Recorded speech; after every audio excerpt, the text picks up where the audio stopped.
مخصوم امام‌الدین بابایف روحانی شناخته توجیک روز 3 مای در سن 83 از عالم چشم پوشید. مراسم جنازه و دفن مخصوم امام‌الدین روز 31 مای در دهه جمتیپه نوحه رودکی برگزار شد.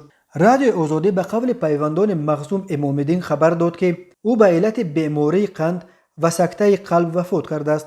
مخصوم امام‌الدین از روحانیان سنتگرای توجیک بوده.